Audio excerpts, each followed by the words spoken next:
Pete Bludworth with Corrections Unfiltered, podcast where corrections meets conversation. We have another wonderful show tonight, but before I start all that, I want to remind everybody, if you like the content that we're giving you, if you like some of the other podcasts we put out, do us a favor, hit that like button. Also, please share the content. It lets people know what we're talking about, the different types of subjects we're covering, and we'd also like for you to subscribe. We have an email address you can go to let us know if you want particular subjects to be covered, or maybe you'd like to ask some other questions. correctionsunfiltered@gmail.com. And we're on Corrections Unfiltered on both YouTube and Spotify. So let's get in the meat and gravy of this conversation tonight. We have Mr. Charlie Bueno. We have Mr. Chris McConnell. We have Mr. Rick Harnes.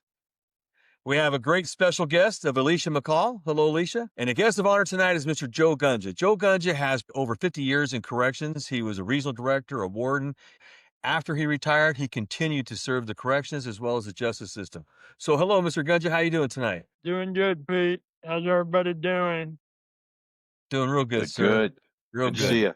Well, thanks for being here. Would you want to kind of give us a rundown on your career and where you're at and what we're going to talk about tonight? Well, I worked for 30 years with the Federal Bureau of Prisons. Started out at Leavenworth. Like a lot of people, I moved around. I was a lieutenant twice, a captain twice. I worked in D.C. as a central office. I was an AW at Three Rivers, Leavenworth. Went to Cumberland as a warden first, then went to Florence, then was regional director in the West, and then I retired as the warden at the medical center in Springfield. For personal reasons, the director let me and my family move back there to retire. And then after I retired, I worked for CCA in Youngstown, Northeast Correctional Facility. And that's when I started my expert witness work. And then after I left that job, I worked for Geo and Cornell companies at a Hinton Correctional Facility outside Oklahoma City. And then after that, just decided I'd moved enough at that point. For those two private prisons jobs, I went by myself because we weren't going to move the family again. Done consulting and expert witness work since 2008. I've handled probably over 250 cases, plaintiff and defendant cases, all related to corrections. Jails, prisons, prison systems, foreign prisons. I've done about every case you can imagine in a prison or a jail. I recently wrote an article for one of the expert witness directories I'm listed in about what's going on in jails and small prisons. But it turned out, really, it's going on everywhere. And the issue is fentanyl. And the inmates come in addicted. And then if the staff don't know how to deal with that type of addiction, this is what's occurred. And I've done 50 cases in the last 3 years. Deaths related to fentanyl, of course. Poor management of withdrawal. They're hooked on fentanyl or heroin, meth, and other drugs. They come in, and then kind of a sub issue to this whole thing is almost every jail in the United States contracts health care and psychiatric care. These inmates come in, and these contracts require that health services contract employees have to provide rounds to the inmates, sick call, appointments, their medication, any referrals to outside medical hospitals or doctor's offices. So they decide they're not going to send an inmate out when it's probably necessary. So in turn, I've done a lot of these. Inmates have died from going through withdrawal and terrible suicides. And almost all these cases are preventable. National Institute of Corrections and a bunch of other federal agencies have guidelines that all jails are to adhere to. Well, when the contracts are signed between the jail and the contract companies, the onus falls on the contract company. They're really tough to defend. But another thing that's happening in these jails, lack of staff making rounds in the cell unit. According to federal laws, the American Jail Association, HCA, you name it. Inmates in SAG are supposed to be physically observed every 30 minutes. Well, a lot of times in jails, all the inmates are locked down. Not every jail, but a lot of them. And then what they end up doing is they put this hour round requirement in their policies and post order. So instead of the 30 minutes, they say, well, the officers have to go see them every hour, 60 minutes. But it should be 30 minutes because the inmates, when they're locked in their cells, are just like in a study unit. They can't come out. They're totally relying on the staff making the round. So then the officers get themselves caught in a trick bag because the post orders aren't right, because they don't follow protocol with the 30-minute checks. And then, as I said before, these other issues happen. Another big trend is the lieutenants and the supervisors never visit the units in these jails. The officers are basically on their own. Trust me, on every case, I get video, and I won't ever see a supervisor come in that jail. Now, I'm not saying that happens in every case. Rarely does that happen. The sheriff never goes into jail, ever. Sheriffs get elected, and they have a jail, and then they have a county. They have all the deputies running the county. They have a jail too. Most I've seen, the officers have said in depositions, interviews, even the inmates have said it, the supervisors. The sheriff never comes in. Now, the jails that are well run, the sheriff has appointed like a jail administrator or maybe a major is running the jail. Another thing that happened, you know, in the BOP when we had administrative remedies, cop outs, BP8s, BP9s, BP10s, 11, a lot of these jails don't have any of that. So the inmates will have to write a letter to their mom and dad or girlfriend, boyfriend, where they may tell the officer, or if a lieutenant makes rounds, they'll tell them.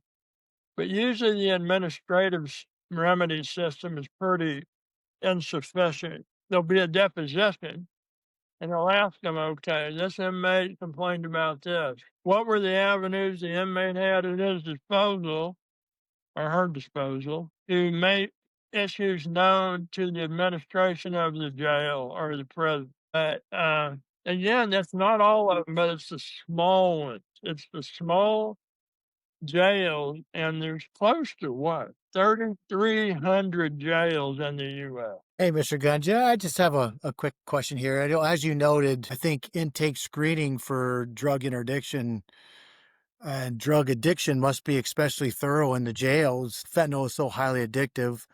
A new commit who is addictive, like you said, will experience significant withdrawals. I believe most jails have a checklist of what to do and what not to do. Is that fair to say? And are they following it?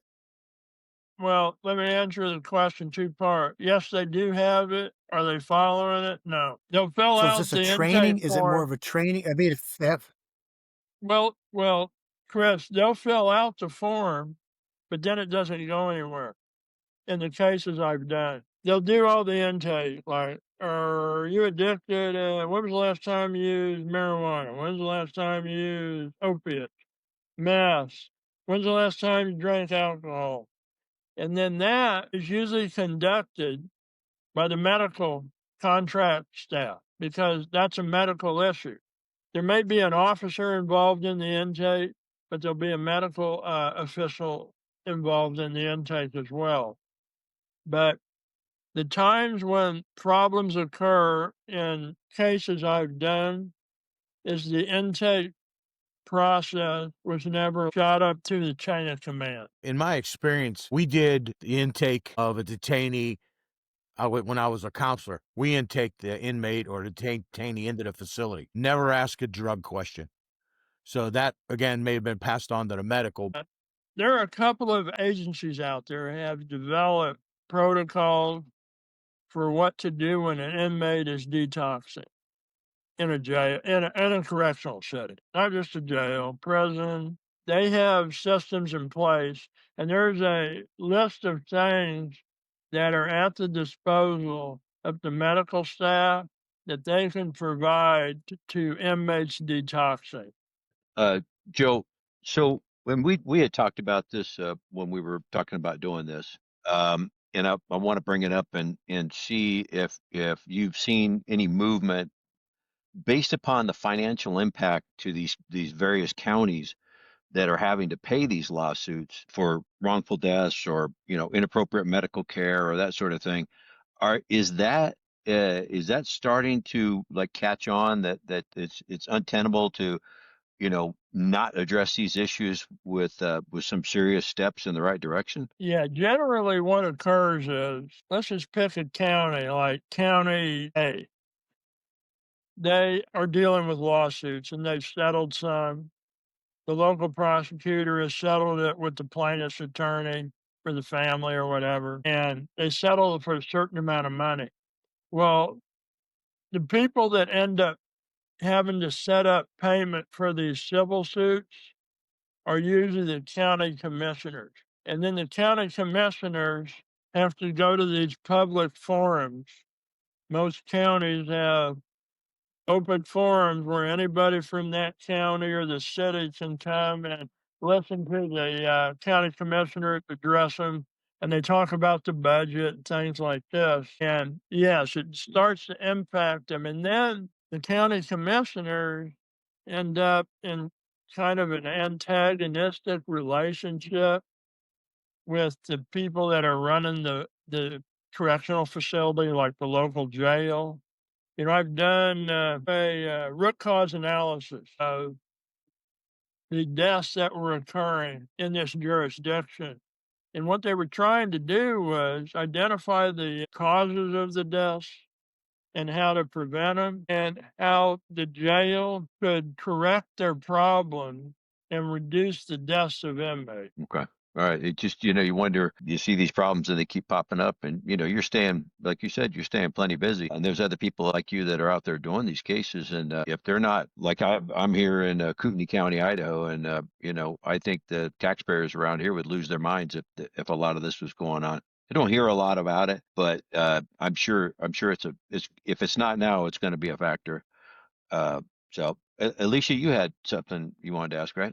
Yeah. Thank you so much, Joe. It was wonderful just kind of listen to your insight and your experience, and then kind of how you break down your experience in reviewing cases and tracing back the root cause, right? And so I had a couple questions. In your experience, when you have conducted a critical, like fact finding, right, an investigation, a review of an incident itself, and contributing factors, causations along those lines, right, and then a report out. But I'm hearing like two different things. So it sounds like there's a level of responsibility when it comes to medical's involvement and role. And then it sounds like what you were finding in your experience is it wasn't always being communicated effectively to the custody operations. And so I was wondering, in your experience, because jails are a temporary holding placement, a lot of times people are coming in active intoxication, right? So they have intoxication protocols. Sometimes they're isolating them. Hopefully, these county jails have security technology devices, body scanners, right, to drive down and reduce the chances of introductions of dangerous contraband getting into those settings. My question for you is when you looked at those cases, did you find a line in those cases that you reviewed? How long were they actually in the county jail? Did this occur in a matter of hours after they came into the county jail, like they were actively intoxicated? Or had they been in the county jail for an extended period of time? And did you think that this was attributed to like an introduction matter that someone got their hands on? No, it was not introduction. They were coming in with it already. I'll answer your question about like how long has they been in the jail. Usually it's within the first 60 days, 30 to 60 days. It's not usually somebody that's been in the jail for an extended period of time. I would say most cases are from 7 to 30 days, but some are 60, but not many where inmates have like been in the jail for a while and then got hooked on fentanyl, at least in my experience. So do you think that, those unplanned deaths that occurred, in your experience, the cases you reviewed in the county jails, it sounds like they were there, and you were saying anywhere from like up to 60 days. When your review and your expertise, when you were looking at the timeline of that particular case or those cases, were you finding that there was a lack of medical intervention during that 7 to 60-day window that was missed? Or like how, like when we say withdraws, and this drove this unplanned death, like what did you see was happening within those week to 2 months when somebody was there? What did you pick up the most? Well, it's kind of a mixture of three things. Inappropriate intervention, or when the officers called medical and told medical staff, this inmate is going through withdrawal and they're not doing very well at all. They wouldn't get a good response from them.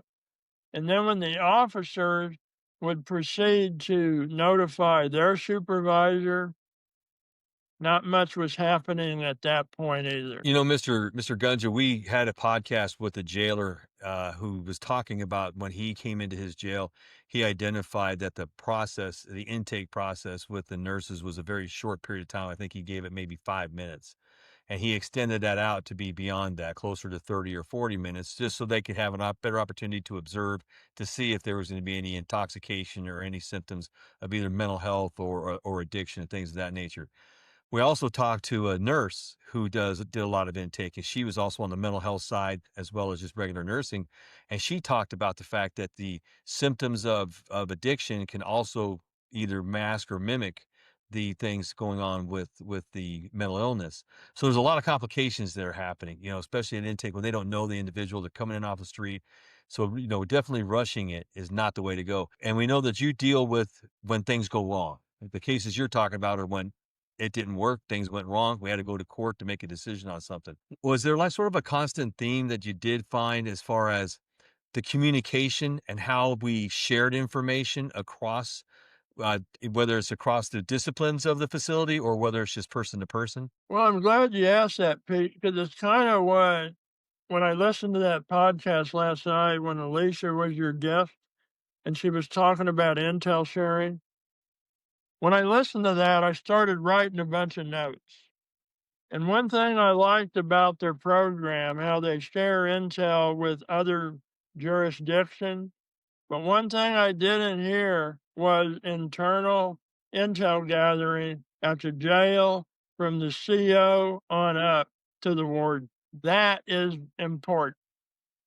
And that usually happens in the cases I've done. The officers have tried to report problems or concerns or whatever. And I mean, this has been going on for years. This isn't anything new.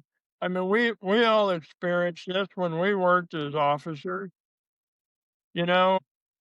But if you were at a good established facility, you had good lieutenants and captains, supervisors. They would listen to the officers. But what I've experienced is a lot of this internal communication and intel gathering, information sharing has not really been a big emphasis within all the staff, just with maybe the investigator who gets involved when there's a crisis, like an inmate gets killed or is raped or dies, from a suicide or whatever. But if the investigator, the officers, the supervisor, the warden, the deputy are all communicating together, they might be able to prevent some of these issues. Exactly. So, and this kind of off the inmate part of it, but I know the feds had an officer die from passive fentanyl exposure. Are you seeing that happen in the jails as well? And are those causing? And it's kind of two-part question. Are you seeing that, or are you hearing about that? And with that, are there also wrongful death lawsuits coming from that, wherein there's not proper screening procedures in place to make sure outside items such as mail, packages, that sort of thing, or the inmate themselves are screened properly that they don't have fentanyl on them? Kind of odd you asked that question. That last root cause analysis I did, they found fentanyl in an inmate cell, but they hadn't trained the officers what to do when they find it. So you know what the officer did? He found it and he smelled it and he died. Ooh, The deputy in the jail died Oh, jeez. from I think, Alishia, like you said, you were exposed to secondary exposure to fentanyl, but they hadn't Yes. trained the officers what to do when they found the drug. And, you know, this jail specifically, we're hiring 18-year-old kids right out of high school, and they weren't training them. And he grabbed it, he put up to his nose, and he passed out. And within a couple hours, he had passed away. It's terrible. Mm. Oh, that's terrible. Yeah. Yeah. Okay. No, I was, you're mirroring exactly what I was thinking when the minute you started talking about it. I've seen that so many times where it was just, you could just tell the untrained person. You'd find something on a yard, and that's the first thing someone would do is walk out and pick it up, barehanded. Again, training.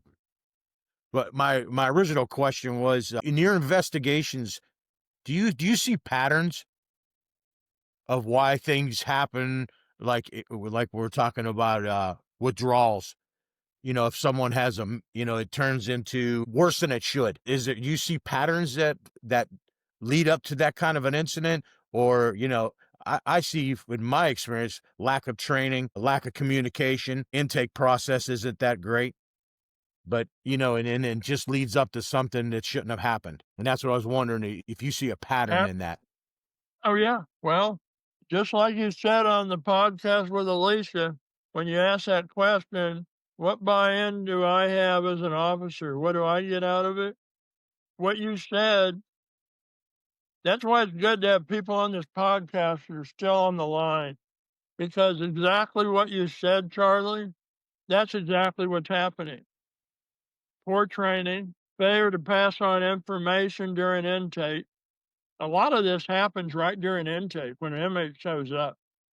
The police officer, the deputy brings them in and they go through intake, but they don't really pass on the information. In the jail, that's where, like, the lieutenants and captains, that's where their role came in, because they were training you in things that in the beginning, when you went through the academy, they really didn't touch a lot on it.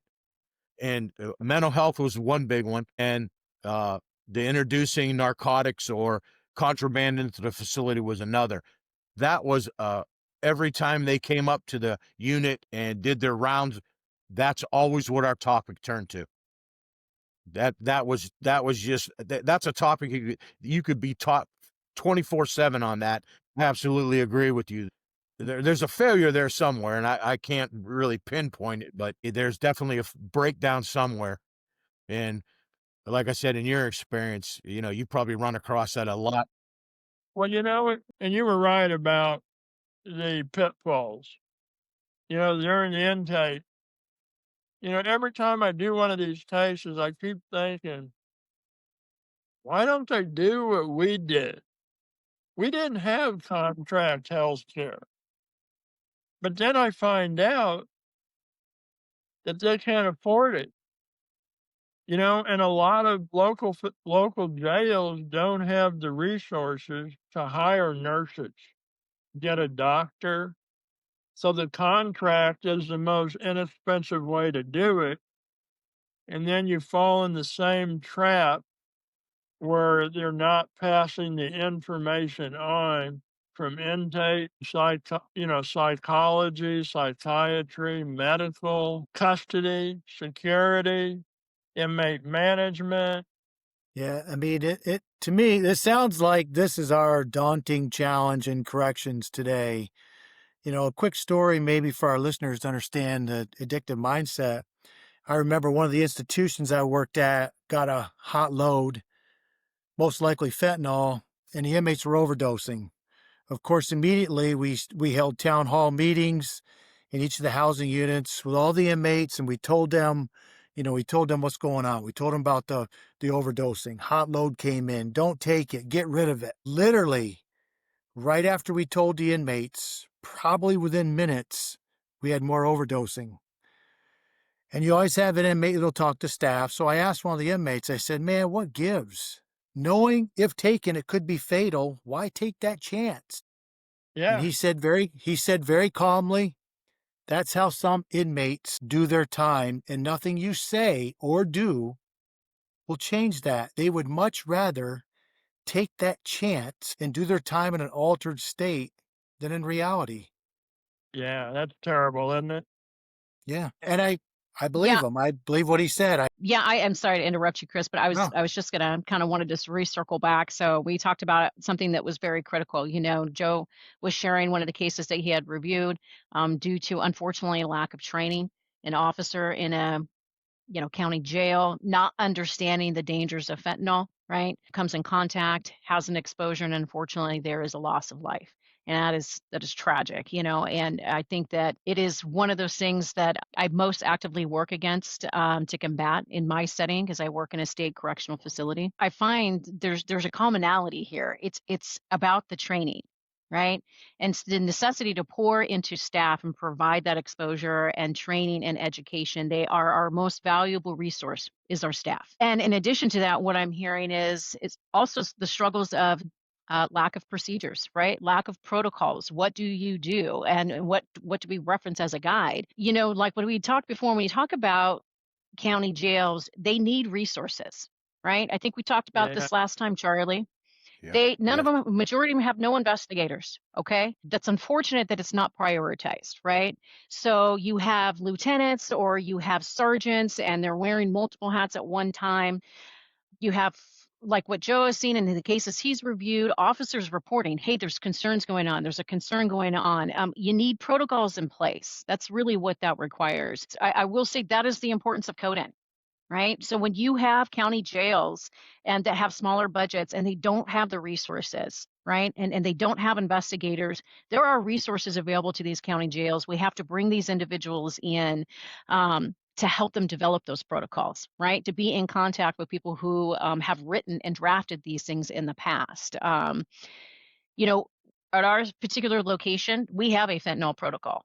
We absolutely do. And what most people don't know is there's actual federally funded agencies that has hazmat teams that will actually come on site and remove fentanyl from your locations. You do not actually have to send your staff in. And unfortunately, what it is that most people don't know that resource is available in the country, right? And so, if we're putting officers in county jails in a setting where they're going into an enclosed space, they're handling something, they don't know what it is, they don't have the training on how to correctly collect that in a safe manner, and then you have that in the population, and unfortunately, you're dealing with active addiction. And so, like Chris said, a conscious decision to spend that time intoxicated or under the influence, right? There's factors that drive into that. But I agree with you, Joe. In the cases that you have reviewed, you probably more often not have had seen cases where this could have been prevented. These were preventable deaths had there been proper procedures in place. Oh, yeah, almost every case. Hey, I only have about, let me see, 48. I have 15 minutes, or my granddaughter is going to get mad at me if I don't take her to eat. But Alishia, when I watched your podcast, I just had a few questions for you. Is there any way for the officers to get intel reported to CODIN without the investigator involved? You mean from the county jails? Yeah, anywhere. Like, let's say a correctional officer has got intel from an Aryan Brotherhood member that they're going to be hit on an inmate and another prison in another county, but the investigator doesn't pursue it or they don't have one. How does that get passed up through the chain of command?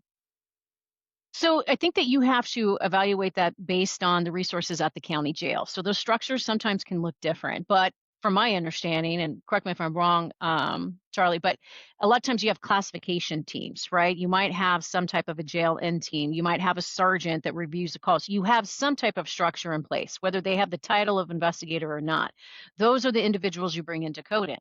And then they are a representative of their county jail. Then they take that information. They're going to be actively working with the officers. They're going to be moving that information directly through CODIN, and that's how that communication is going to occur. The one great thing about county jails, majority of them, because they're an extension of the sheriff's office, already have access through RIS and ROCIC, so they don't Yeah. have to take that additional hurdle, right? So it's really it's about educating them and saying, okay, for your county jail, your structure, who do you want to designate? You want to do a 2 to 3 person team, right? And we're going to pull you folks into CODIN, and then you will be the liaison between your county jail, filtering that information back between everyone in CODIN and then to your peers at your county jail. That's how that will work. That's good, because I'm glad you told me that, because when I heard you talk about how the only investigators were connected to the network, and then it had to be vetted by regional directors. Years ago, when I was at Lompoc as a captain, when Rick was there as an officer, we got access to a report. 18 years before that, Sumerian Brotherhood members killed some rats, so they claim were rats at USP Atlanta. And the U.S. Attorney's Office and the FBI relocated all these informants to a state prison in Montana, and nobody knew where they went, ever. They boarded them with a contract with the Montana Department of Corrections. 18 years later, Sumerian Brotherhood members figured out a way to get transferred to that prison. And they rocked the staff to sleep, took the STEG unit over, and killed all the inmates. They hung them out in the rec yard. But this is why this CODIN is so good, because that kind of stuff, hopefully, would be broadcast to a bigger network of agencies, not just within the states, but the feds, counties, you name it. Now, I'm not sure we could have saved all those inmates, because the Aryan Brotherhood basically did is they sent an inmate in there who claimed to be a dropout. He claimed to be a game dropout when he wasn't. He just wanted to get in there. And then he found a couple accomplices in the SEG unit. He was in there for like making hooch or something, or had a weapon.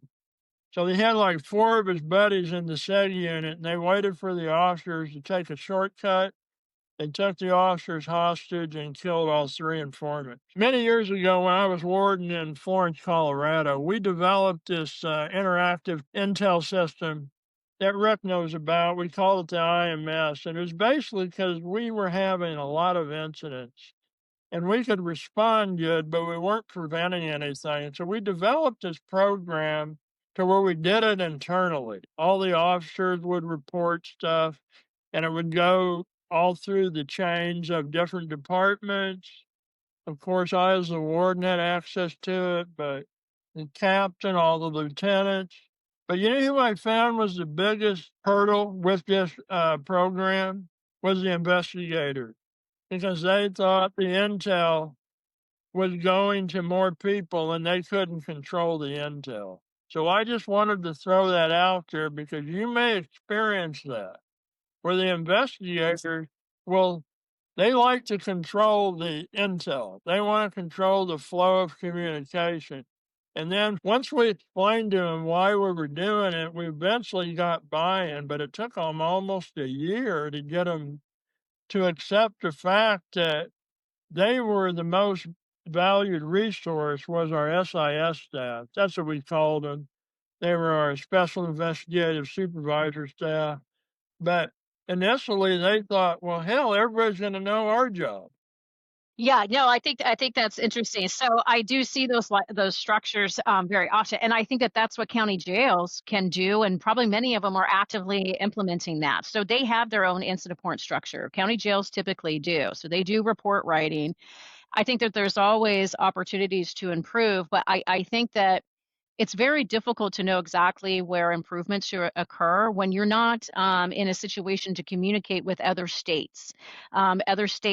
correctional settings, other county jails. You know, the biggest challenge to change is that when you talk about on a boots level, kind of like impacts, you know, when you're talking about officers on the floor, is there silos of information. That's what CODIN will do. CODIN will bridge those gaps of communication. They will be through designated individuals in those county jails. But I will say that there does have to be exclusivity when it comes to confidential information. And the reason is Oh through my yeah. experience, Oh yeah. Joe, is that Definitely. compromised Definitely. my staff is a real thing that does occur. Even though, look, the reality is you don't have to have malice intent when simple incompetence will do. Sometimes, unfortunately, staff not realizing that the information that would be casually shared in a random conversation, hey, did you hear about this? Did you know about that? Becomes very valuable in the wrong hands. So you have to have checks and balances in place when it comes to the dissemination of information. Just wanted to point that. Yeah. If it's going across an agency or a prison or something, I see that. But within the same facility, I talked to Pete earlier and he was asking me, like, how is fentanyl coming in, you know, the introduction methods. And I think all of us have our own ideas of how it happens. But you know, most of these county jails, they don't allow contact visits. It's it's behind glass. So you can't blame the visitors and the inmates on the introductions. What I've seen a lot happen is the dirty staff. Sometimes it's our own people. You know, everybody here's your experiences are different. I think our goals are the same. I just hope that somebody listens to this and takes what we're talking about to the next step, because we're all trying to share our experiences, our knowledge, and like I said, I'm just hoping that this gets out and somebody does something with it. And just to let you know, Alishia, I'm advocating for CODIN to everybody that I know, because I've been doing some reading, and it's a phenomenal thing. It's a phenomenal thing. And I think that would just make leaps and bounds in corrections, jails, whatever the setting is, sharing the information. But thank you all. This has been a good Good. one. I Thank really you. enjoyed this one. Don't forget the line staff who are the glue to the joint. And Absolutely. don't exclude those staff that we all know about that are the best that communicate with inmates. You know, before we brought cameras in the prisons, places where I worked that were established, we had staff that knew the inmates like they were their own family. They knew before something was Absolutely. going to happen, or if we had a big riot or a murder, you could just have that crew go out and talk to the inmates. And in 30 minutes, we already knew who committed the crime, where it happened at, why it happened. And it was just, we had a shakedown crew. They did all the pat searches, urinalysis, but they were like the intel gatherers. It's really nice to meet you, Alishia, and I hope to talk to you guys on another podcast or at least be part of it.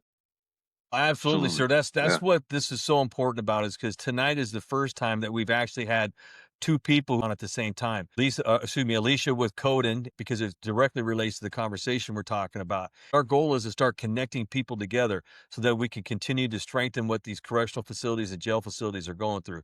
And we appreciate you coming on here, especially with all of your experience. And we do hope that we get another opportunity to talk to you. And Alishia, thank you so much for coming on here and representing CODIN, because your questions were very, very important for us to be able to discuss. And it just goes to show that if we continue this type of format where corrections meets conversation, conversation, we're going to be able to get our staff the things that they need. So I also want to remind everybody, please, if you like this conversation, hit the like button. We're going to keep bringing you more content, so please hit subscribe. And if you don't mind, share this information, because when you share it, we're going to be able to continue to bring you the information you want to see, the information you want to hear from the people that you want to hear from. So on behalf of Corrections Unfiltered, guys, I appreciate it. Thank you so much. Take Hey, care. Joe, Thank keep you. Thank you. Hope to talk to you soon. Thank It you. was a pleasure.